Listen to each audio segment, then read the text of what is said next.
So class, again I will start the new chapter, question number 2. What is the question number 2? On 1st April 2016, F Limited, an unlisted company, यानी ये भी DRR बनाएगी और DRI create करेगी. DRI 15%, DRR debenture redemption reserve 10%. ठीक है, तो और DRI बनाएगी 15%. कह रहा है इशूड 40 लाख रुपीस दिया है, ये नहीं कह रहा है कितना डिवेंचर इशू किया. ठीक है, तो 40 लाख रुपीस और कह रहा है 100%, 100 ईच एट अ प्रीमियम 5%, यानी एसपीआर पे इशू किया, रिडीमेबल एट अ प्रीमियम. ठीक है, आज एक नई चीज आपको देखने को मिलेगी. प्रीवियस डिवेंचर चैप्टर में हमने बताया था कि प्रीमियम और रिडम्पशन की एंट्री कैसे करते हैं. ठीक है, तो आज हम आपको एक नई चीज बताएंगे इसमें कि कह रहा है कि डिवेंचर तो इशू किया गया एसपीआर पे और उसको रिडम्पशन किया गया बढ़ा करके, यानी 10% बढ़ा करके फेस वैल्यू का, at the end of 4 year, यानी 4 साल के बाद. ठीक है, investment as required by law on was made in fixed deposit to the bank, यानी कह रहा 30th अप्रैल अर्निंग इंटरेस्ट 6%. कह रहा है डीआरआई में जो पैसा इन्वेस्ट किया है उससे क्या कमाया, वो इंटरेस्ट कमाया. ठीक है, और उस इंटरेस्ट का लेखा भी हम स्टेटमेंट ऑफ पीएल में करेंगे. अब हम पहली चीज तो ये देख लें कि जब इशू किया है डिवेंचर तो कितना इशू किया है. ठीक है, सो जब इशू किया डिवेंचर तो आपके पास 40 लाख रुपए के डिवेंचर थे. ठीक है, तो इसका मतलब है अगर कोई फेस वैल्यू ना दी हो, 100 वैसे दिया है, अगर नहीं दिया होता तो 100 मानते हैं फेस वैल्यू, एक डिवेंचर की वैल्यू. तो हम टोटल डिवेंचर इशू कर रहा है, इसका मतलब 40 लाख. ठीक है, तो 40,000 डिवेंचर्स को उसने जारी किया, इशू किया. ठीक है, सो हम लोग यहाँ लिखेंगे debentures issued 40,000 debentures at the rate of 100 plus premium. कितना कह रहा है जरा देखो, क्वेश्चन में कह रहा है कि 5% प्रीमियम, यानी 100 का 5% 5 रुपीज, यानी 105 में जारी किया गया. ठीक है, बहुत सिंपल सा क्वेश्चन है ये. और जब डिवेंचर जारी कर रहा है तो उसकी एंट्री करना है. तो पहली एंट्री जो बनाएंगे, कब जारी कर रहा है, कह रहा है 1 अप्रैल 2016 में इशू किया. तो 1 अप्रैल 2016 की एंट्री बनेगी, बैंक अकाउंट डेबिट बनेगा और 2 क्या बनेगा, debenture application and allotment. Being debenture application and allotment money receive. ठीक है, पहली एंट्री, यानी जो डिवेंचर आपने इशू किया है वो कितना डिवेंचर इशू किया है, 40,000 डिवेंचर्स इशू किए हैं. ठीक है, तो 40,000 डिवेंचर्स इनटू 105, यानी आपका जो डिवेंचर इशू किया गया है 4 लाख 42 लाख. ठीक है, 42 लाख रुपीस में इशू किया गया. ठीक है, अब देखते हैं हम लोग कि डिवेंचर को भरने का क्या तरीका. इसी सेम डेट में आप उठा के पहले ट्रांसफर करिए. ठीक, आप यहां एंट्री बनाइए, debenture application and allotment account debit, जैसे जैसे कह रहा है वैसे वैसे करते जाइए. और 2 डिवेंचर थोड़ा सा स्पेस दिया है क्योंकि कभी भी क्वेश्चन में अगर आपको प्रीमियम और रिडम्पशन दिया है तो अगली एंट्री में थोड़ा सा स्पेस दे दीजिएगा. 2 डिवेंचर और 2 क्या हो जाएगा, एसपीआर, सिक्योरिटी प्रीमियम रिजर्व. ठीक है, अब हम क्वेश्चन अमाउंट को भरते हैं 42 लाख. ठीक है, अब यहाँ पे जो फेस 40,000 इंटू 100, 40,000 इंटू 5. ठीक है, तो 40,000 इंटू 100 जब करते हैं हम तो हमारे पास कितना आएगा, 40 लाख के डिवेंचर. ठीक, और 20 कितना कह रहा था, 40,000 इंटू 5, यानी 2 लाख का क्या हो जाएगा आपका एसपीआर. अभी आपको जो भी काम करना है वो आपको फेस वैल्यू से करना है. फेस वैल्यू बोले तो 40 लाख. ठीक है, अब आते हैं, बात करते हैं.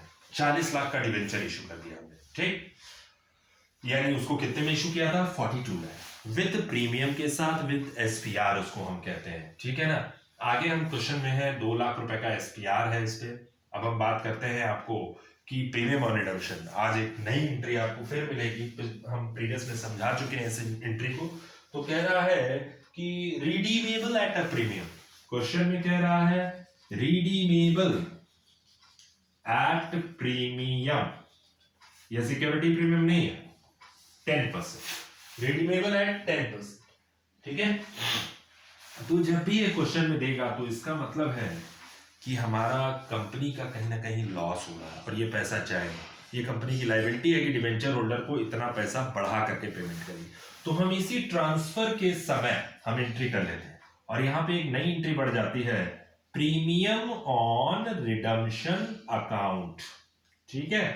कितने का प्रीमियम? फेस वैल्यू का, 40,000 का, यानी 40 लाख का, सॉरी 40 लाख का हम कितना परसेंट कर रहे हैं? 10% बढ़ा करके, यानी हम उनको 4 लाख रुपया बढ़ा करके पेमेंट करेंगे, ठीक है ना। 40 लाख का, यानी ये फेस वैल्यू और सारा काम अभी भी हमने बोला फेस वैल्यू से होगा, 40 लाख का 10%, यानी टोटल हो जाएगा 4 लाख। हम उनको पेमेंट जो करेंगे वो 4 लाख बढ़ा करेंगे, 40 के बदले में 44 का पेमेंट करेंगे, 44 का, ठीक है। तो ये पैसा कंपनी की लायबिलिटी है, ये पैसा जाएगा 4 लाख रुपए डिबेंचर होल्डर को, पूरी तरीके से कंपनी का लॉस है। तो यहाँ पे आप लिखेंगे loss on issue of debenture account debit 4 lakh रुपए से, ठीक है, being money transfer and adjusted, ठीक है। थर्ड एंट्री बनाते हैं हम, थर्ड एंट्री देखते हैं रिडम्पशन कब किया है, आज से 4 साल बाद, ठीक है। रिडम्पशन कह रहा है एंड ऑफ 4 इयर्स, ठीक। तो इसका मतलब है 4 साल पूरा होगा 19-20 में, ठीक है। रिडम्पशन की डेट आप लोग कर लीजिएगा कि 1 अप्रैल, यानी रिडम्पशन कर रहा है वो 31 मार्च, 4 साल बाद। इशू किया था 16 में और जारी पेमेंट कर रहा है 4 साल बाद, यानी 31 मार्च 2020 में। 16 17 17 18 18 19 19 20, इस साल वो पेमेंट कर रहा है, चौथे साल में, ठीक है ना। तो हम लोग जो एंट्री पास करेंगे eight the end of 4 years, कह रहा है चौथे साल पेमेंट कर दिया, ठीक है। अब इस साल हम लोग क्या कर लें, पहले तो एक काम करेंगे कि 16 17 17 18 18 19 19 20 19 20 में पेमेंट करता है, ठीक। तो हमको ये पता चल गया रिडम्पशन की जो डेट है वो 31 मार्च 2020 है, तो ये ईयर कब स्टार्ट हुआ होगा? 19 में, ठीक है, 19। इसके प्रीवियस ईयर आप ये ऐसे बना लीजिएगा, इस साल डीआरआई बनेगी, ठीक है। इसके प्रीवियस ईयर 31 मार्च 2000 क्या 19 वाले ये ईयर स्टार्ट हुआ होगा 18 19, जैसे पहले कर रहे थे वैसे ही करिएगा। इस साल डीआरआई बनेगा और इस साल क्या बना लीजिएगा? डीआरआर 10% का, ठीक है। अब आ जाइए 31 मार्च 2019, तो एंट्री बनेगी, हम लोग डीआरआर जो बनाते हैं वो स्टेटमेंट ऑफ पीएल से बनाते हैं, तो स्टेटमेंट ऑफ पीएल डेबिट और टू क्या करेंगे? डीआरआर, बीइंग 10% डीआरआर क्रिएटेड, ठीक है। किसका 10%? 40 लाख का 10% फेस वैल्यू का, तो कितना हो जाएगा? 4 लाख रुपया। अब हम डीआरआई बनाएंगे कब? 30 अप्रैल को, ठीक है, 11 महीने के लिए। 30 अप्रैल को जब हम डीआरआई बनाए 2019 में, जिस साल रिडम्पशन उस साल की अप्रैल की 30 तारीख, ठीक। तो एंट्री बनेगी डीआरआई डेबिट और टू क्या हो जाएगा? Bank, being 15% DRI created, invested या क्रिएटेड। तो 40 लाख का 15% कितना हो जाएगा? इसका 15% आई थिंक 6 लाख हो गया, ठीक है। तो डीआरआई जो बनेगी वो आपकी कितनी बनेगी? 6 लाख की, ठीक है। 6 लाख की आपने डीआरआई बना दी, ठीक, हमने बना दिया। इस साल जिस साल रिडम्पशन हुआ था, इस साल का 30 अप्रैल 11 महीने के लिए, क्योंकि 30 अप्रैल को बना रहे हैं और 11 मंथ की डीआरआई बन रही है, ठीक है। इस पैसे को इनकैश करेंगे 31 मार्च 2020 में, ठीक है। कोई दिक्कत यहाँ पे आई थिंक कोई दिक्कत नहीं होनी चाहिए, ठीक।